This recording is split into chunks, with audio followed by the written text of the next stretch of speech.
Community Living and Careers, which is part of Indiana Institute for Disability and Community at Indiana University. We can go over a few of the housekeeping measures today. And this is the link to Padlet. And in Padlet, you'll find all of the resources that we will be discussing today and many more. There'll be the resources from yesterday's workshop and presentation. And we are recording this presentation. I'm not sure if you got the message from the prior link, but if you would not want your name to be on identified on this recording, you can go up to your, if you put your cursor on your picture and go up to the right-hand corner on the 3 dots, you'll find a drop-down menu and it will say, I think it says rename, and you'll be able to give yourself a school-appropriate new name. And we will put these, yeah, there you go. Thank you, Michelle. The links are in the chat, if so you can easily click on them to get to them. And this presentation is on the Padlet. Yes. Remember to mute your microphone and use the chat for any questions that you might have, and to participate in the polls if we can get them up and running. And we will do better each time. This is a work in progress, and I'm just grateful for this team that's working so hard to get it together. Thank you. And yes, someone did ask in the chat, the Padlet is the same link. It'll be the same link for all of our webinars. Yes, good question, yeah. So our agenda today is the Transition IEP overview. We'll be talking about present levels, transition assessments, post-secondary goals, another transition assessment. Transition services. Services is what that should say, and annual goals. And the most important thing is the alignment between all of those. And you'll see how we are trying to use that bridge to quality transition IEPs, and knowing the difference between mere compliance and quality IEPs, which is our goal. Okay, so thank you again for participating. Please use the chat as I'm going to start going through different sections of the Transition IEP, and please use the chat and ask any questions. I'll stop and try to stop. Sometimes I get to going quick, so please stop me if I'm going and you have a question. If you do have questions after it's over, you can email us. Our information's on the Padlet on how to contact us. You can contact any of us individually or contact straight to the InStrict email.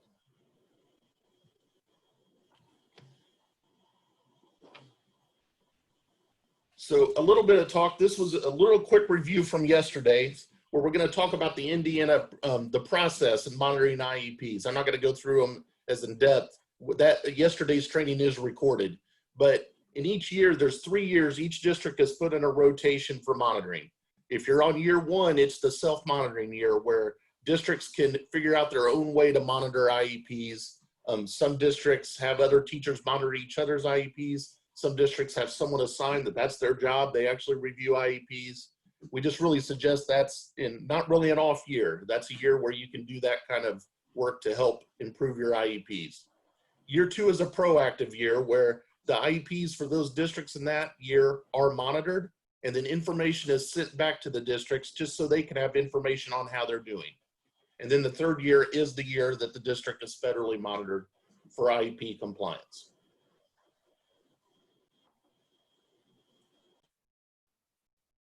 The Transition IEP, the goal of it is to help make education relevant for the student. I'm sure all of us have had students before where they feel or have come into school and just really feel like what's happening doesn't connect to what they want to do. Well, when the Transition IEP is done correctly, it makes that education relevant for that student.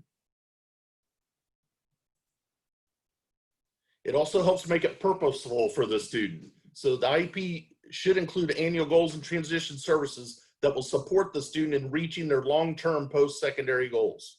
It is all about what the student wants for after high school.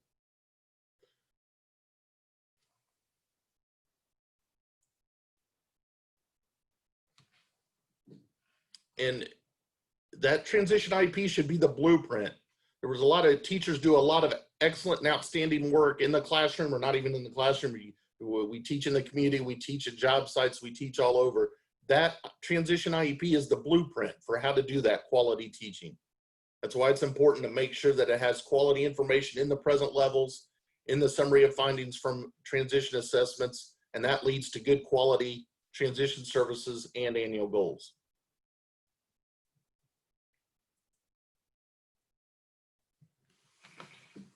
This is the diagram of the process of the transition IEP. So everything starts with present levels. What do we know about the student?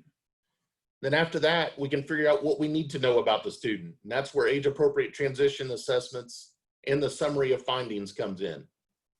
After we do the transition assessments, then we can develop the post-secondary goals, which need to come directly from the information and assessments. And then we can develop the transition services and the annual goal statements. Any kind of questions about the process of the IEP?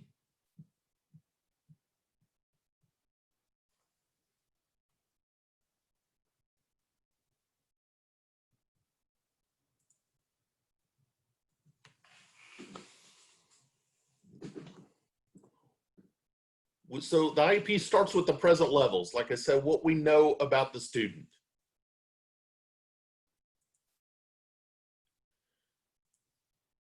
This is a diagram from my IEP of the present levels section. So up above is the progress monitoring, and below is the present levels. The present levels we like to describe as a rich story of the student, so a worded description. If you could, can a few people maybe just let's in the chat talk a little bit, maybe some people type, tell me some things that you like to include in the present levels.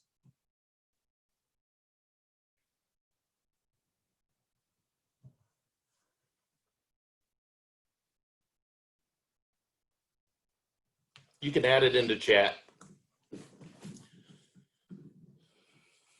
Cognitive ability. That's very good. How the student's doing academically, progress towards graduation, testing scores, behavior. We had behaviors twice in a row, social, emotional.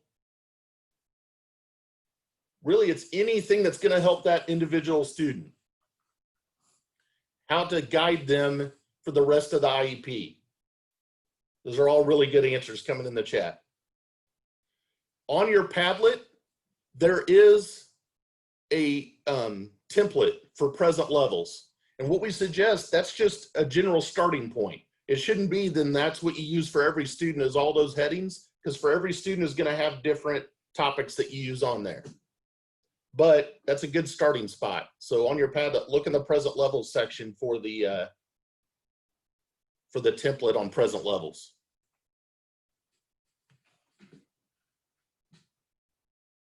Lots of good information coming out on the chat about different things to put in present levels. Vocational worksite data. It's whatever's going to guide that student to their goals. So these present levels should be a thorough description of the student's ability. And it really should include a more than just a test and grade level scores. So if you're going to put testing scores, remember these present levels are for parents and students. So they might not understand if you just put a score of a test, what that score means. And truthfully, with all the different tests out there, not all the teachers understand what all the testing scores mean. I know I don't. So if you're going to put a testing score, make sure you have an explanation. We can hold on a few minutes. We have some people back that I want to turn on to make co-hosts so that they can talk on here too. So if you can give me just a second.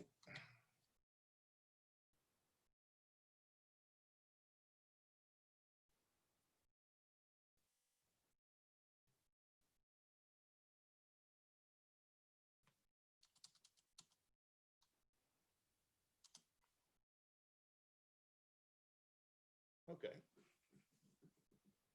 So anyone else, we also, at the beginning, I want to make sure because Michelle Oja from the Indiana Department of Education is here.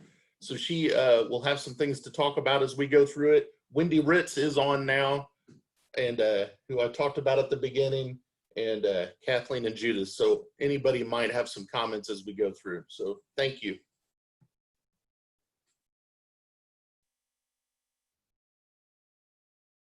There should be a description in the present levels of how that student's disability affects their involvement in general education, and really not just general education, but in all their environments. How does their disability affect them?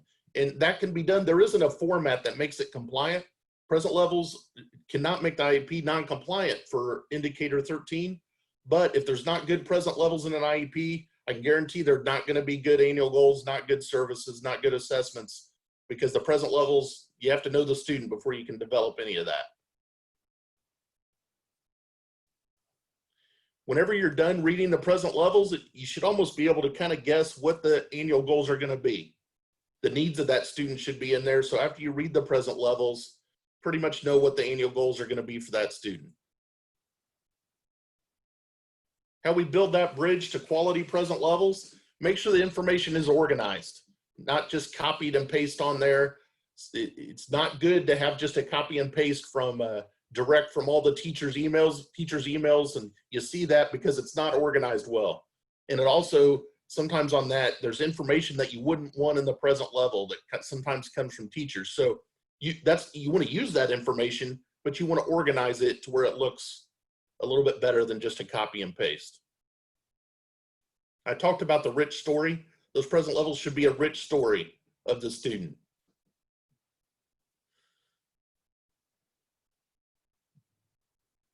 It does not make it non-compliant on how you organize it between the progress monitoring section and the present levels. It's usually done, I kind of like to think of the progress monitoring section as more the raw data and the numbers, and then the present level section being that worded description about the student.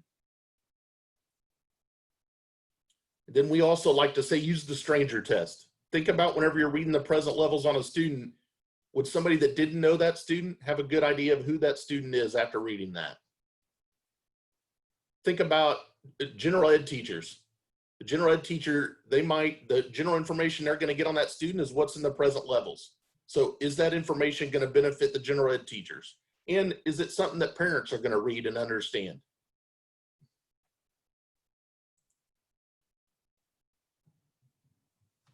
So now in the chat, we'll do this in chat instead of a poll, but type me some things that you think, what makes it challenging to write quality present levels in an IEP?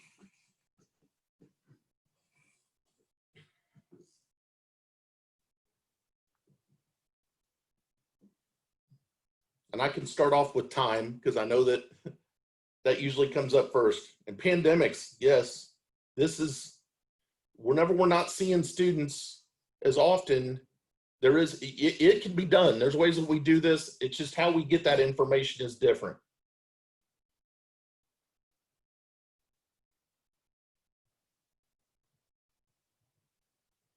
Seems some good. Put into the students' progress on their IEP goals section in the data. Yes. Teachers not providing data. So that has come up a lot.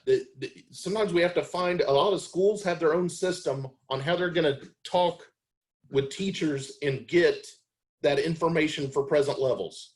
I've seen some districts that actually use Google Forms, that they have a form that goes out to teachers and then they reply back with information on how that student's doing.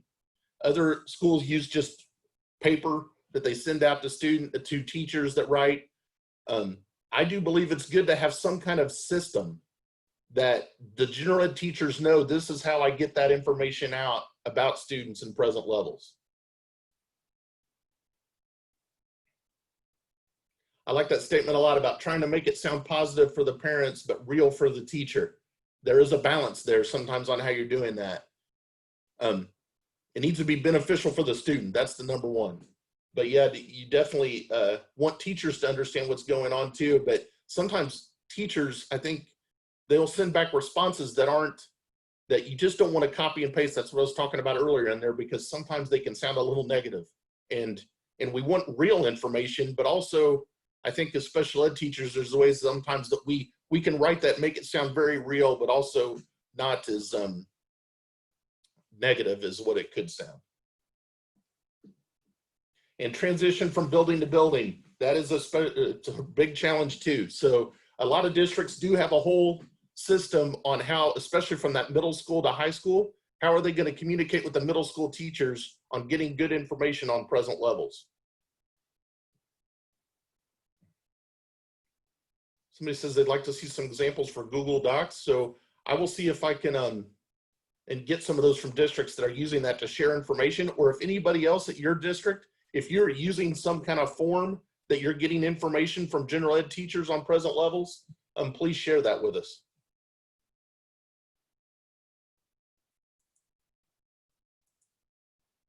Thank you. So then after we do the present levels, then we can move on to what we need to know about the student. We move to age-appropriate transition assessments. Here's a screenshot of an example of what the assessment section could look like on IEP. If you notice, there's a full list of, now this is for a student that's been in school, it's not just the IEPs from that year. For compliance, you don't have to list all the assessments. You just have to list the assessments of the last year. So it's up to the district on if you're including older assessments on the list. In this example, it's a good quality example of how that section could look. If you notice a few things, in the name of the assessment, there is in parentheses the post-secondary goal that assessment is addressing. You don't have to put that there, but that's a good way to organize it. It just definitely shows, and I think it helps teachers know, okay, it helps them see that they did an assessment that addresses all the students' post-secondary goals. This list of assessments also has a wide range of kinds of assessments. It's not the same type of assessment every year or every time. There's some interviews, there's some more formal assessments, and there's some authentic assessments.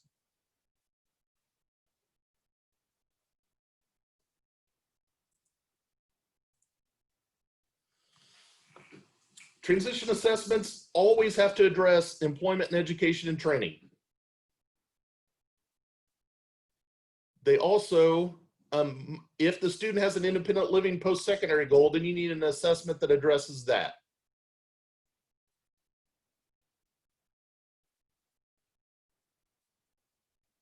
And we just had a comment saying from Judith, it says also helps monitors to clearly see what has been done with the student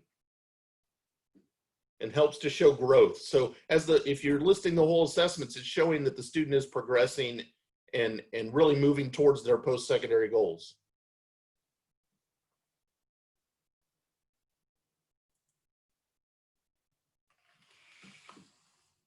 Transition assessments have to be done each year that address each post-secondary goal. We like to say that the assessment should help a student find a path, stay on a path, or find a new path. And what that's talking about is the post-secondary goals. So if the student doesn't know what a post-secondary goal is, what they want to do after high school in the areas of employment and education, then they need some assessments that are going to help them think about that. If they know what they want to do, then that assessment needs to be addressed towards that and help them maybe refine that goal some. In other words, they know they want a job involving computers. Well, you give them some assessments that help them maybe refine what exactly with computers they want to do.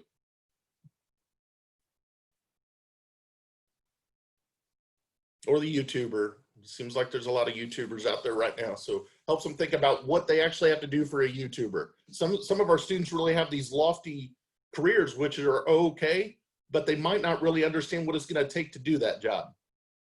So what assessments can we give them to help them understand that?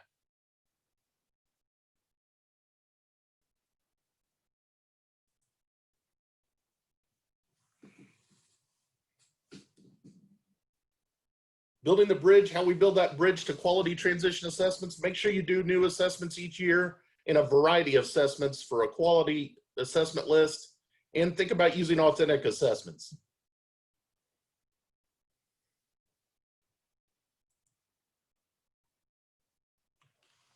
So here's another screenshot from IEP of the summary of findings of transition assessments.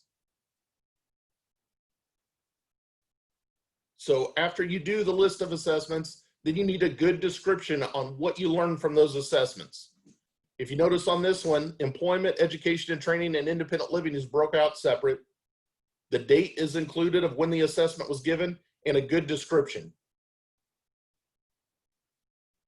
These should be more than just a few sentences. This summary is really what leads to the whole rest of the IEP and the post-secondary goals. So this should be a good description on what was learned from assessments. So we have a couple of questions that have come in regards to assessments, Mike. Yep. So one of them is, could a high school create a template of assessments for each year? If needed, more can be done.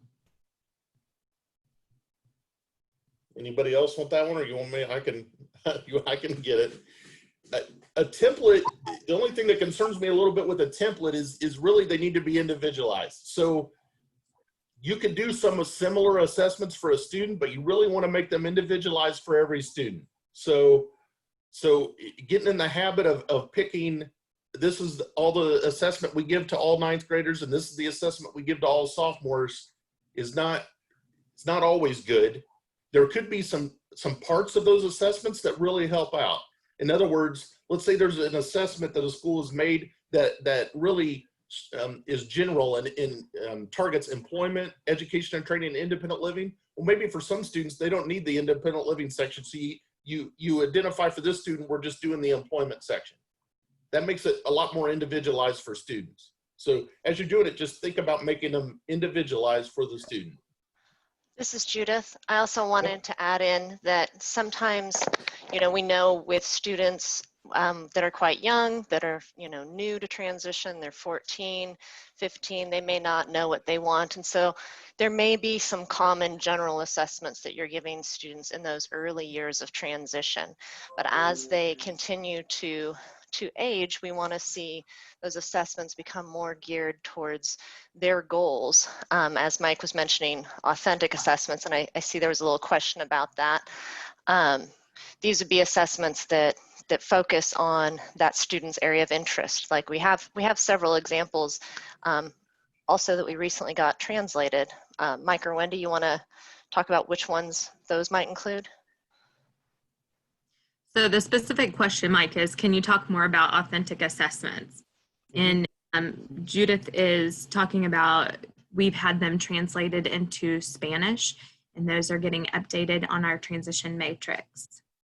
Yeah, and what an authentic assessment is really, it's a teacher created assessment. So not necessarily a formal assessment, but it's something that you create just to really target that student's needs. In other words, let's say a student's at a job site, and there is examples that we have of authentic assessments on our website, but maybe you make something specific that targets how that student's doing at his job site at a restaurant.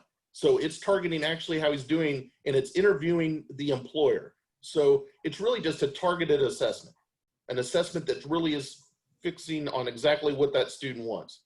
There's also authentic assessments that target, like if they're going to watch a career video about a job they're interested in, and then they just answer, I watched this video on being an electrician, and this is what I liked about it. This is what I didn't like about it. Yes, I think it's a job I might investigate further. So they don't have to be real large. What's nice about them, authentic assessments are things that teachers are already doing in class. As special ed teachers, we are doing authentic assessments all day long. We just don't even realize that they could also sometimes be used as a transition assessment. So think about things that you're doing as a teacher that's helping that student reach towards those post-secondary goals and make an assessment out of it. It's also really important to understand how you write that up, because if there's not a formatted form, but there's something really important that you had an interview with the general education teachers or parents, and you wanted to create this authentic assessment to write it up as such, to formalize it. Yeah. There was also a question about, do you have any current resources for picture assessments? There is, on the Padlet, we include information from our regionals of last year.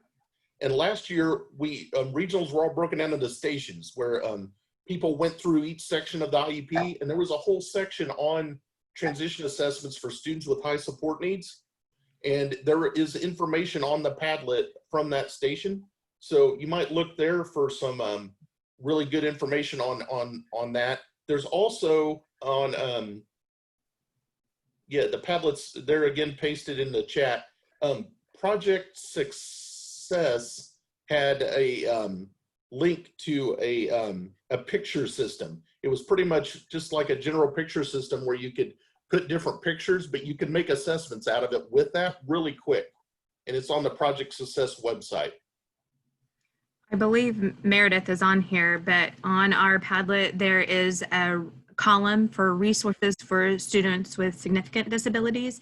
And we were provided a couple of links of their recorded webinars. One was for data collection, one was for virtual learning. So those lesson plans that you may be doing in that event of virtual learning.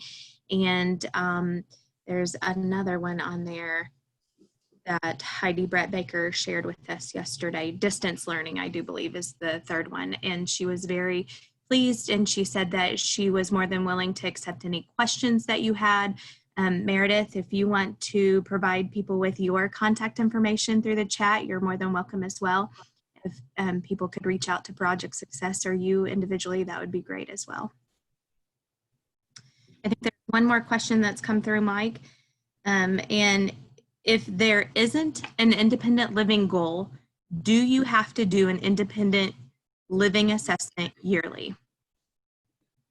If the student does not have a post-secondary independent living goal, you don't have to do a new one yearly, but that original assessment that was done that shows that the student doesn't need an independent living assessment needs to stay in the IEP. So there has to be one done at the very beginning when the student first gets to the transition IEP. That one needs to stay, but you do not need to keep doing one every year unless something comes up. Sometimes I think we all of a sudden just say they don't have one when they're in 7th, 8th grade and then just never do one again. Sometimes some of our students might need an independent living assessment just to see if maybe something has come up as they've gotten older. Maybe they do need one now. So no, you don't have to do one every year if they do not have an independent living goal, but it might be a good idea if something comes up.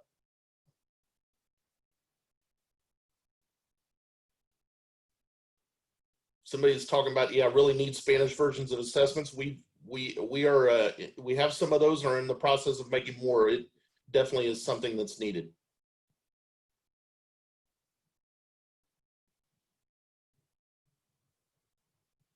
Yeah, they're in there.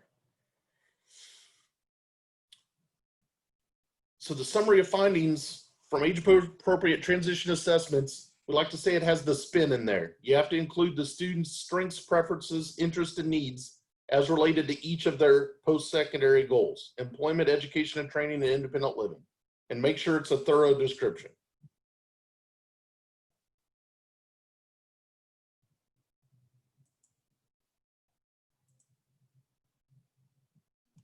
There was a comment in regards to in the independent living section. So if there is determination that an independent living goal is not needed, this participant said, we add updated information such as obtaining their driver's license to an independent living, which is totally appropriate. Thank you for sharing that. Yeah, we're getting ready to get into the post-secondary in the side evidence box. And really that is, yeah, that's great to add that information that shows that the student is still on par with their same age peers for independent living skills.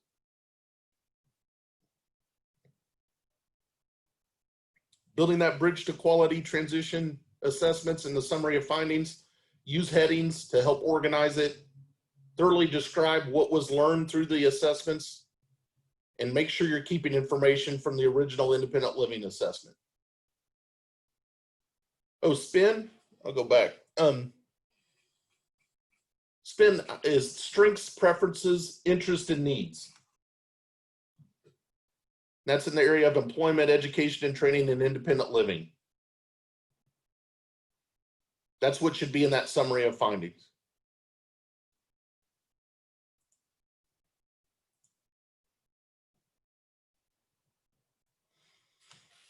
Okay, so please, let's talk a little bit. Post in chat if you have, with what's going on right now with COVID-19, it's different in how we're doing transition assessments. And sometimes we also have students that maybe we're teacher of record for that we don't see.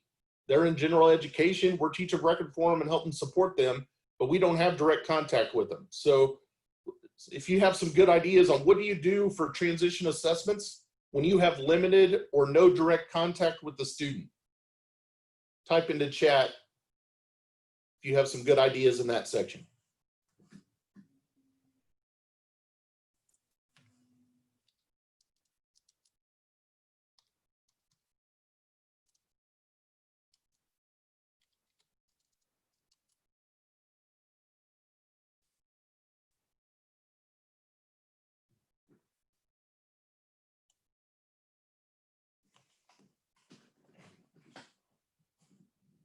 Yeah, I think we're all living on Zoom right now in other meetings. So somebody said invite them to a Zoom meeting. So you can assess and do some assessments on Zoom.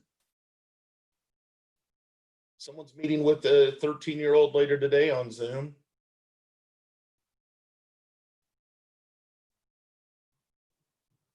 Virtual students in transition.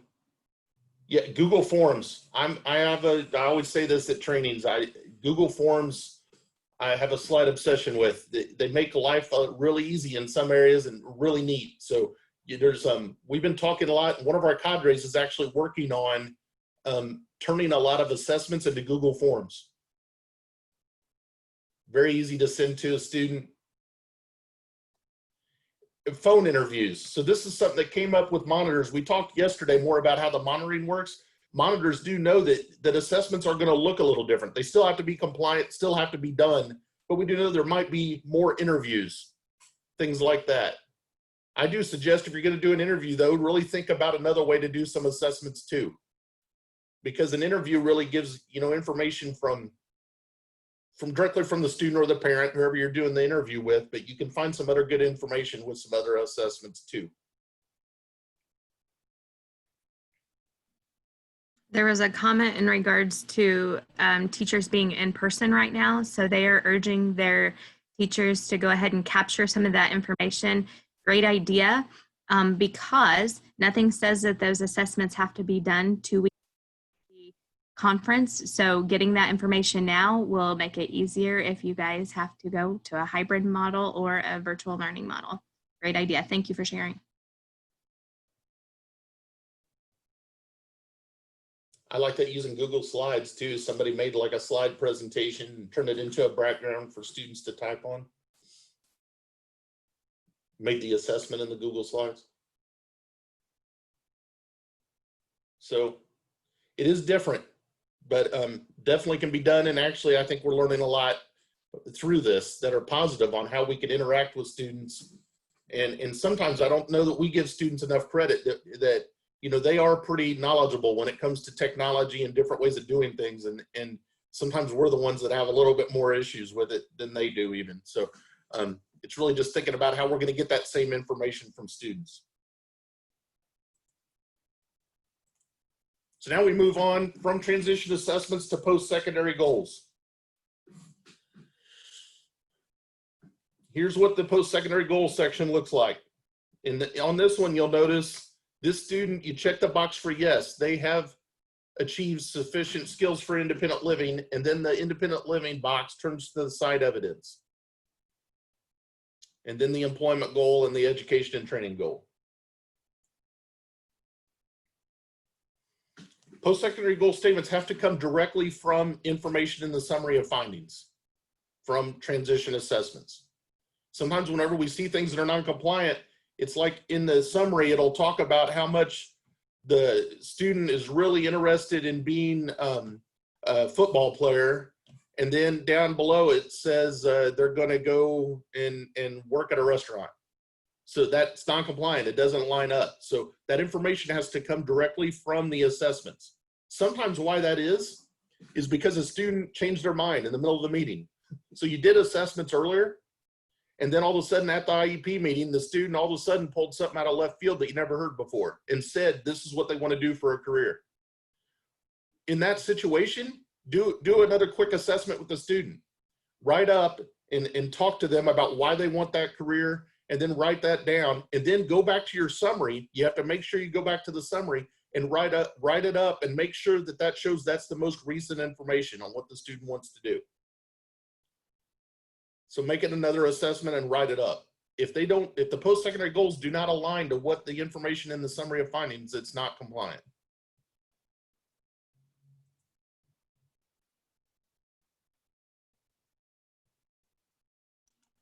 There's a question in regards to, does there have to be a paper trail separate from the IEP to show new information? Anybody want that one? No, you need to have everything about that student in the IEP. So the IEP should be the main document that includes all the appropriate information. That's why it's appropriate. That's why you need to make sure the summary includes a good description on where that student is now and connects to the post-secondary goals. Now, by a paper trail, if you mean the transition assessments that you've done, you want to keep those transition assessments.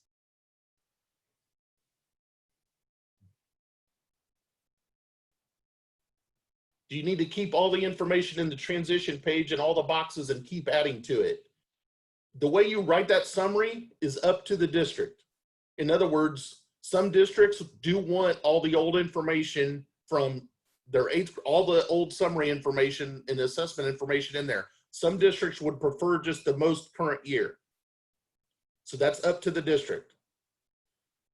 Why some districts like to keep the old information is because they're afraid the old independent living assessment might accidentally be cut out, because you got to always leave that information. So that's why it's a good idea maybe to keep old information. Other districts just want the most recent, because that summary by the time they're a senior is going to be pages long. At least it should be if they're having all of them in there. So that is really a district decision on if you keep the old information. So I think there is a clarifying question to follow up with that. She said, yes, the transition assessments, if the career went from football to restaurant, does there need to be a document? Not another document. Needs to be explained in the summary, and keep the transition assessments. You can't upload the transition assessments to the IEP if you want to. Make sure it's explained in the summary.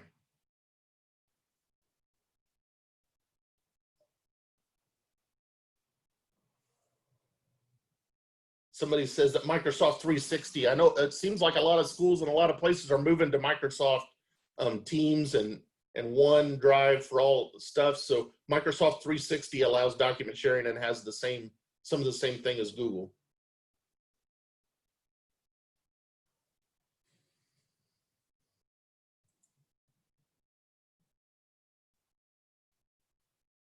So if the student has age appropriate independent living skills, yes should be clicked, and then that site evidence box shows up.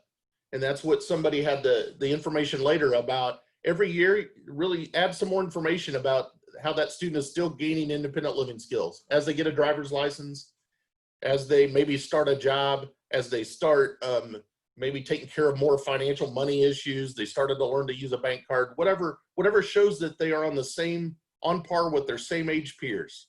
Just keep adding information on that. And that doesn't necessarily have to come straight from an assessment now, since they don't have an independent living goal.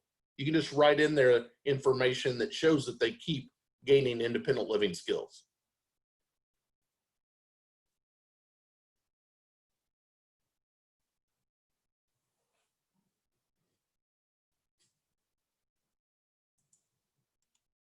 Mike, there's a question in regards to the citation for the independent living.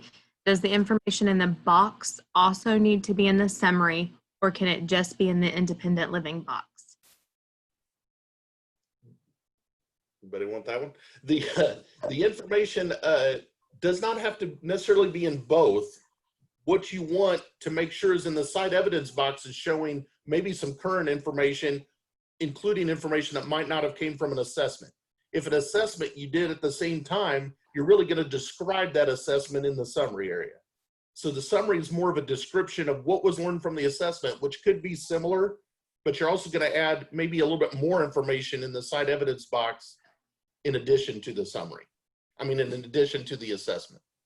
I think what we're really looking for as well is that evidence that the name of the assessment and the date it was given is located somewhere. So if it's in the summary or if it's in that cited evidence box, but it has to be in one or the other. Yes. And to be noted, if you can put it all in the site evidence box, it makes it a lot easier for your monitors. And so I try to say some of these things because they're like tips. There are things that are compliant and quality, and there are things that make it easy for us to find information too. So.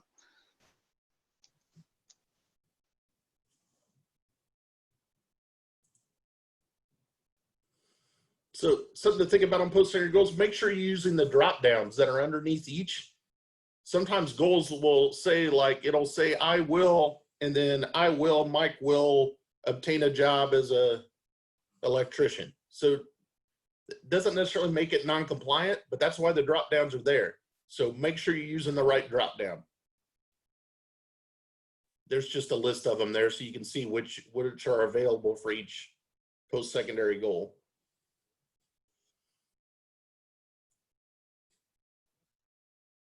Their goals are direct and simple.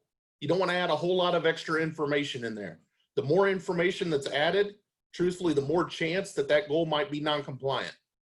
Because the more information that's added, the more that has to match what's in the summary. So a lot of times, it should just go straight to if the student knows what career they want, go straight to the career. The student wants to be a YouTuber. As long as that matches what's in the summary, that's fine. Don't put students going to go in the employment goal. Don't put students going to go to college to learn skills necessary to become a teacher. Just say the student wants to be a teacher and put the education information in the education and training goal.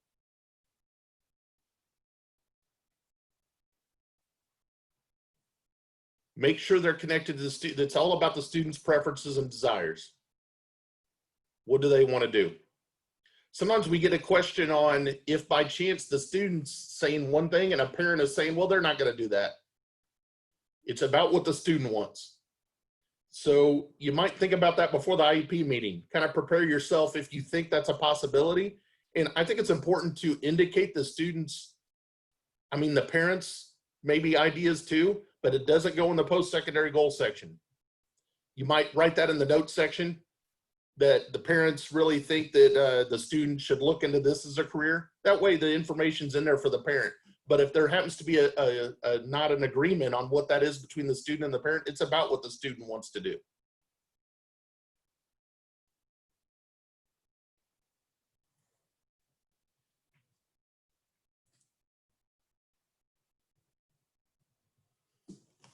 So a little question, how do you put in the chat, how do you write a post-secondary goal for a student that states they have no clue what they want to do after high school for a career? What are some things you might do? And we had a question on there, what if the student's goal is unrealistic for him or her? You're going on what the student wants, but that's why we look at transition assessments. So let's say where everybody has the football player. The NFL football player, they want to be in the NFL, but they're not on the school team and they're not playing any sports, and it just doesn't seem like they're super into it now. You can give some assessments and find out what is it that student likes about NFL. Sometimes it's they really like going to the games and all their friends are there. So you might find out some other information that shows you what that student wants to do related to football. But if that's what they're saying, you want to go with what the student wants. Sometimes what I think happens a lot too is the more you do assessments, you find out that a student is just trying to say they want to keep something in their life as almost like a hobby. Like they really like playing sports, but they just want to tell you that because sometimes maybe they'd be fine with playing them intramurally or just for fun, but they just don't want to lose that out of their life. So that's why we do transition assessments, is really trying to figure out what the student likes about that.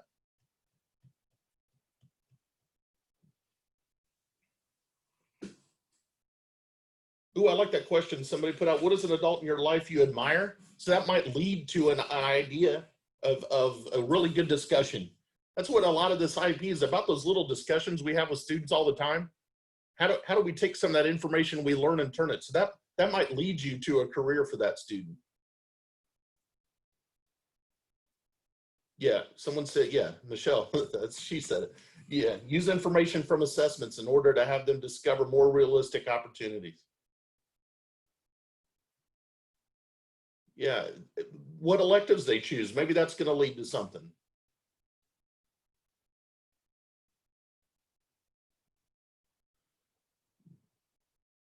It can be directed towards a student's interest. So it is about that discussion. There's some other comments on here that people are putting. So discuss with the student, what are some things you like? And they might say, I just like playing video games. Well, then go into that deeper and find out if they like it, and then start talking to them. Well, if you could do that and get paid, and what are some jobs related to video games? Or if it's sports or whatever. Just kind of start that discussion with them. It could be an interest. Let's say a student, sometimes unfortunately we have a student that just says, I don't like much. It seems like they don't like much of anything. I think they do. It's just we got to find out what it is. But if they don't have a whole lot of interest, all I like to do is I want to be inside. So they might say enough, okay, all I know is I want a job where I can work inside or outside. If that's what comes from the transition assessments, that's enough for a post-secondary goal. As long as it aligns to the summary. I will work a job where I can work outside all day.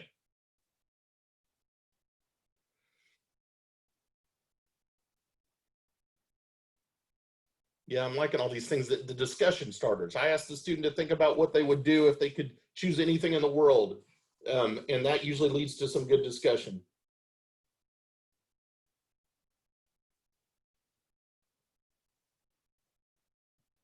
So just think about how we're going to try to find out and start that discussion and really find out what the student at least has some interest in, or the type of area they want to work.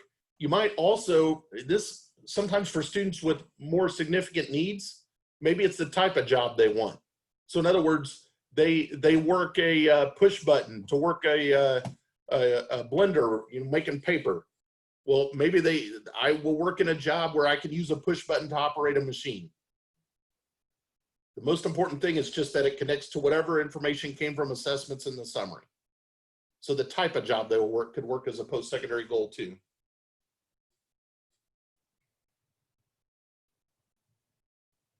I like this one. I have found that if they say to the student, I thought you told me one time that you wanted to be a blank, and then make up something that I think that might be interested in, it opens a door.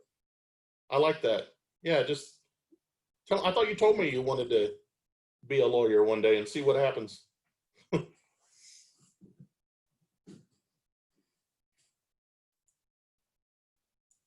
So then after post-secondary goals, we move on to transition services and activities.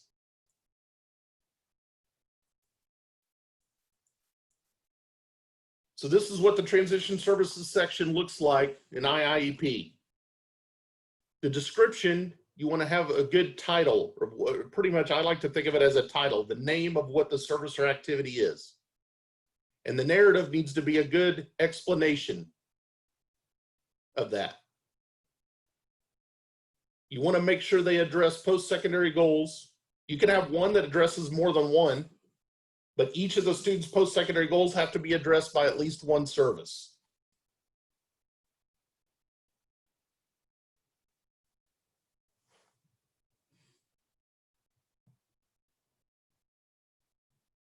Yeah, it's answered in there. We don't have to say, sorry, to go back to the post-secondary goal, but you don't have to say, I will obtain a job. You can say, I will obtain a job working with other people. It doesn't have to be specific if the student doesn't know. If the student does know specific though, and in the summary it says a specific career, and then that's not, then that wouldn't be compliant. But if the student doesn't know and that matches the summary, it is. Yeah.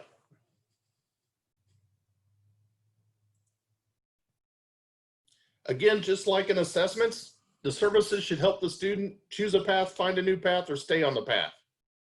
So these are activities. I always like the services section because this is a section where you can indicate as a teacher some of those things that you're doing to help the student that you can't really indicate in other areas. helping them reach their post-secondary goals.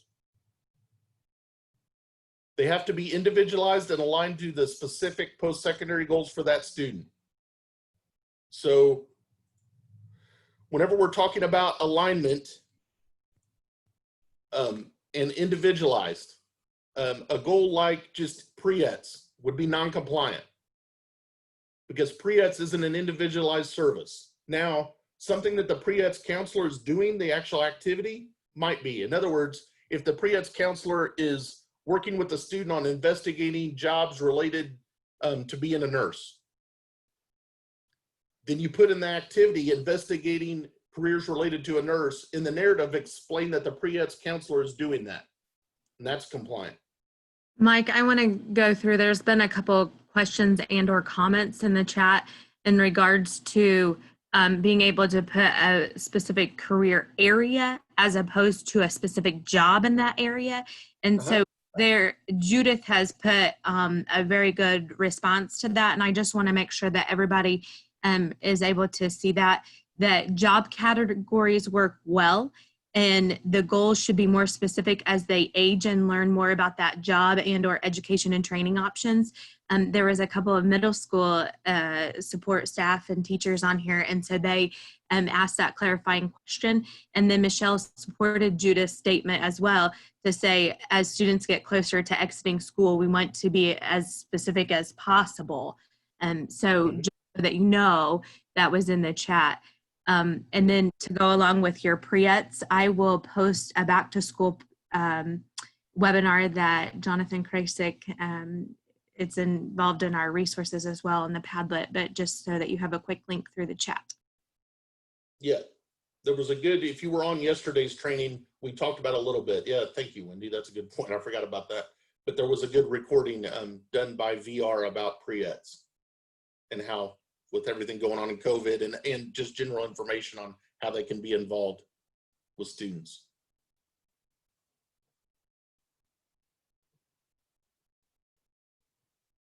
So there's a question on, would using a class like preparing for colleges and careers be compliant? And then, yeah, the question, and then the answer is it individualized, is aligned? So it depends on if it's specific to that student's goals. So in other words, it might be more appropriate to say the activity done in the class than to actually say the class. So in other words, they're preparing for college. They're doing an activity where they're investigating colleges that connect to their post-secondary goal, then that could be compliant. But just saying a class isn't necessarily compliant. You need to specify the activity. I think there's another question in regards to pre-ETS. If we add pre-ETS information, the counselor must have been invited to the conference, correct? Yes. And that was coming up with my next statement. So yes, if you indicate anywhere in a service that an outside agency, including pre-ETS, or if you work with an adult service provider, is having a part of that IEP or providing a service, they have to be invited to the meeting. And that is part of indicator 13. If they're not invited, it's not compliant. So if you indicate pre-ETS or any other agency, they have to be there.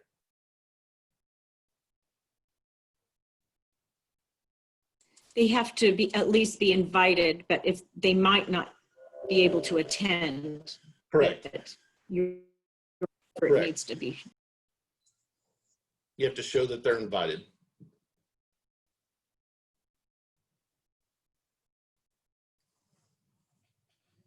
Good questions. Thank you very much.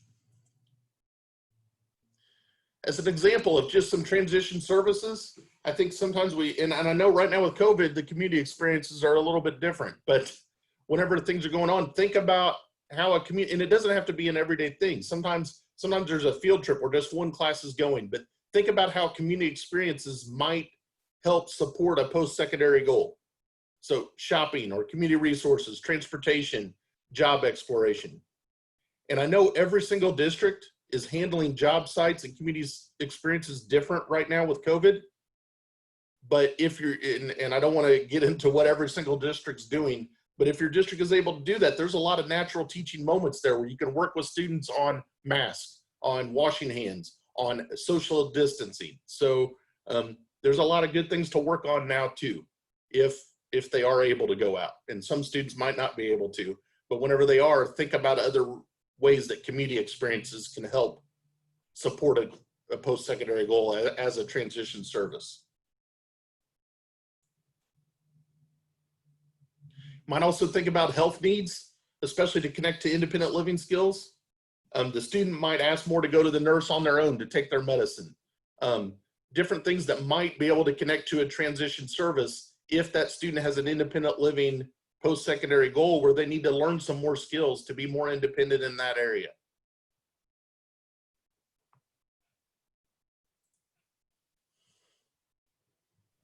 Mike, there was a question, follow-up question in regards to pre-ETS. We provide a pre-ETS flyer to our families without inviting a pre-ETS rep. Is that okay? Yeah, you do not have to. You can say an activity that the pre-ETS counselor is doing and not indicate pre-ETS in the narrative. Because let's say if by chance the pre-ETS counselor doesn't do it, it still might be carried out by other school personnel. So you don't have to put pre-ETS in there in the narrative.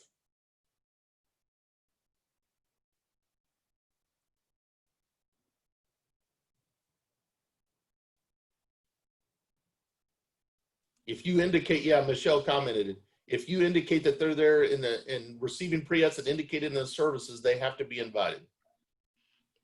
So Michelle, if you want to jump in and clarify that statement, because just because they're receiving pre-ETS services, what I think what Michelle is saying is that if it's designated as a transition service and activity. Right. So if you're including in the by whom section or in the narrative that pre-ETS is one of the people who's providing that transition service or activity, then you need to include them. You also need to remember that if a student might be needing vocational rehabilitation services in the future, that you should be, or any other sort of provider, that as that student gets closer to exiting or graduating, you'll want to make sure that they're invited to the meeting as well. That's going to assist them with the process of applying for those services. Especially with everything going on with order of selection, you just want to make sure that students know what the expectations are, and this includes things like assistive technology too. So, you know, if a student's using some kind of assistive technology, whether it's a software program that helps them structure their essays, or something that's text to speech, a communication device, all those things, you know, that you're providing right now as a school, the family needs to figure out some way to be able to continue to have those available if the student is going to need them in employment or in post-secondary education. So it's really important that you start those conversations early by inviting those representatives so that those conversations can occur and the paperwork that needs to be filled out can happen so that it's a smooth transition. Oftentimes we don't think about those things. You know, we think about checking the boxes to have them cross the stage with a diploma or that certificate of completion, but these other aspects of life are just equally as important. And so sometimes it's better to err on the side of inviting and getting additional information than it is to just hand out the flyer, or at least checking in to make sure there's nothing that the pre-ETS or the VR people want passed out at the meeting, or that they don't have some information to share out, because they might have things, they might have noticed things where they think that services afterwards would be appropriate. So just make sure you're at least checking in, even if a transition service activity is not occurring, and making sure that if the rep needs to be invited beyond because a transition service or activity includes them, that they're also being included as well. So absolutely, if they're getting a transition service or activity, you need to invite that rep. If you're not including them, you might still want to consider it based on the student. And I know that's really confusing in a case-by-case situation. So now is a really great time, and I will in a second, for me to put my email into the chat. So if you want to talk about case-by-case scenarios, you can email me afterwards, and we can go through that together. Thank you. You're welcome. There's another question, and this is for anyone, not just you, Michelle. Do you have to list specific school personnel such as TOR, or can you generalize as school personnel? So if, I think for quality, there's kind of like two different parts here. There's compliance and quality. If you don't have to say the specific person, but usually always the TOR is going to be involved with that. So you can put a school personnel. I think it's best you need to say, if you can say who that person is, the special ed teacher, a TOR, if it's going to be a guidance counselor, it doesn't matter as long as it is, but you're going to want to specify who that is. And don't put names. We do see that if you put a specific name in there, you know, people move around and stuff. It's not a good idea to put the specific name, but to put who the person is, if it's the TOR or the guidance counselor or another teacher, that's what you want to do. Great questions, guys. Keep them coming. So another question is, are sports considered a school club for the students that want to play football or are interested in it? I'm just now getting ready to talk. That's probably asked about on here. So school clubs could be a transition service if they're, again, connected to the post-secondary goal. So if, in other words, if a student's interested in, they want a job in computers and there's a coding club, well, then that would be connected to their career, their post-secondary goals. So that could be it. If the student is interested in being a landscaper, then the coding club isn't going to connect. So it depends on if that club connects to what they want to do. If a student's interested in a career, they want a career helping others, then the Key Club or another service-based club could be connected. To the question about football, you don't have to say a club. You could say if the student wants to be a NFL football player and they're on the football team, then that you could connect to some of that. So you don't have to just call football a club, if I'm understanding your question right. It's all about if the service connects to the post-secondary goal and supports them in trying to help refine that goal some.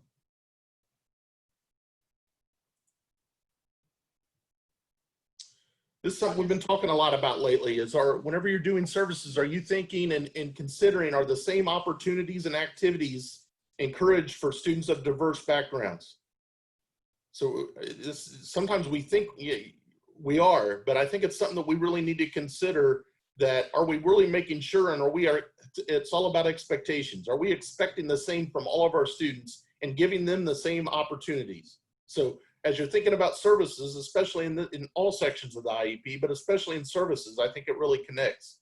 So really think about what activities are we providing and opening up for all of our students? Do they all have the same opportunities and exposure to careers? Sometimes we find out from a student that we say, oh, they don't like that job. Well, they don't like the job because they've never been exposed to it. So let's make sure that we're exposing students to a wide variety of possibilities.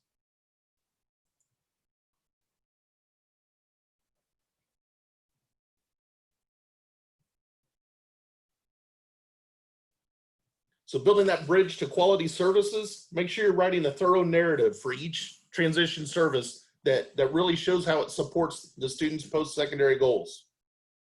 And then think of some unique and special activities that might help the student. And those might be great services for that, and helping the student to connect to their post-secondary goals.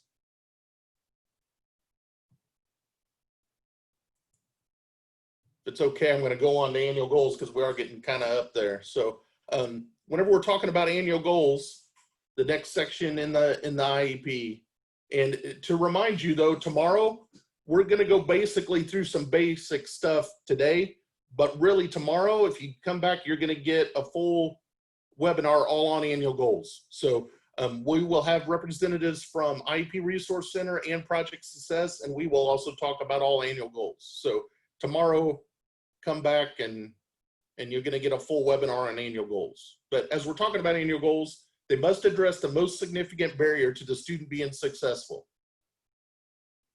You have to make sure that it's identified as a need in the present levels and include a current baseline level. That's what helps set up that annual goal statement. Multiple evaluators should be able to agree on whether the student has reached the goal. So it should be very evident. You read the goal statement and it's not like a question where I think it's met and someone else thinks it's not. It's just, you look at the data, look at the goal statement, and it's all right there if the goal's met or not. These are the components that should be in an annual goal statement. So there should be a given, the who, a does what, which whenever we're saying does what, that's the skill. What skill is the student going to learn or use to reach the outcome? And then a when is talking about the measurable part of it. What's the time frame that the skill is going to be learned or completed?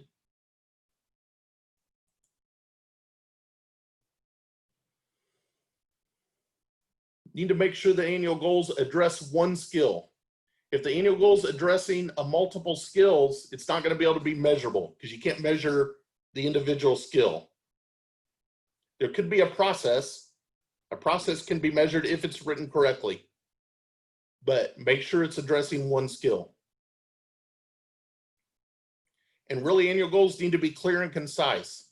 If you look at the goal and it's really all of a sudden gets kind of confusing and it's hard to pull out the measurement, it's probably not compliant.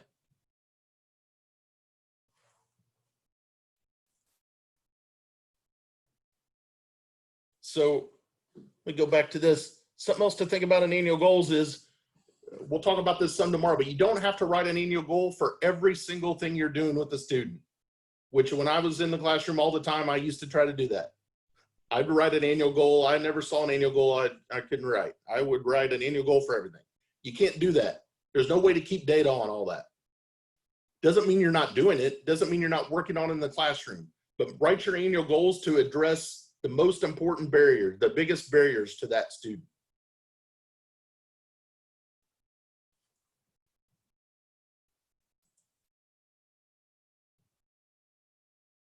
So then after we do all this, the annual goals, then we can do the whole IEP again. Then we can have new present levels and start all over again.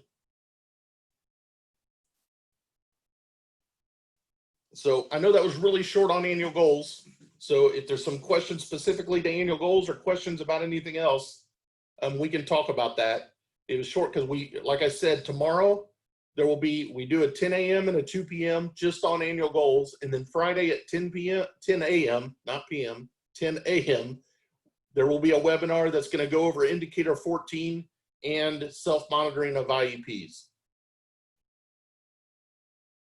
Yeah, the Padlet is all the Padlet for all the webinars. So someone asked if the Padlet was accessible. It's the same Padlet. We're just putting all the information from all the webinars on that. Now the presentation for tomorrow isn't on there yet. The presentations won't go on until the webinars, but they will all be on there.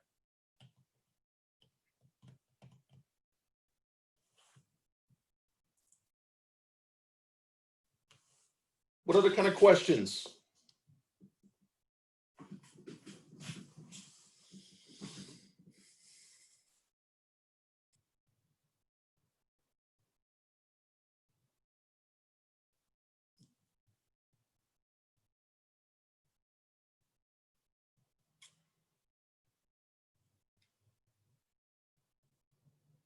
Thank you very much for coming. If there is any other questions that you want to ask us individually, you can email any of us, or we're going to be on the chat for a while longer so we can still talk on the chat. To the question about if you need to do another one, we're going to check the links because concerning closed captioning, we have to keep the same ones. So we were going to send, you might check your email. We will send out an email making sure that everybody has the right links. And yes, if you need to come to another training, that's totally fine. But if you didn't register for it, you might not get the email of the link. So if you can send me, I will make sure you get the right link to get to the time you want. The trainings are being recorded and will be posted. We will send those through a Tuesday's tip. So if you are not signed up for those to receive them, there is a link on our resource page in the Padlet. So access that. You can email the general NSTIRC email at nstirc@indiana.edu. I'll put it in the chat.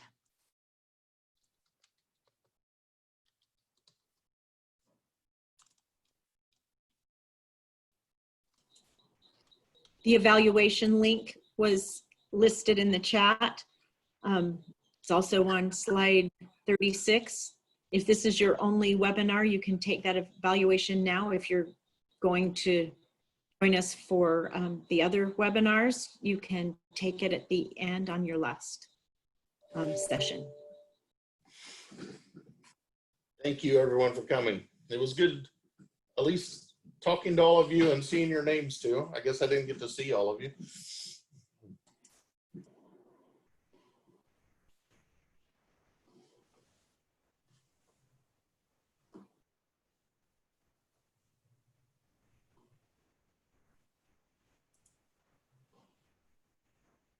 If you joined us yesterday, when we really talked about the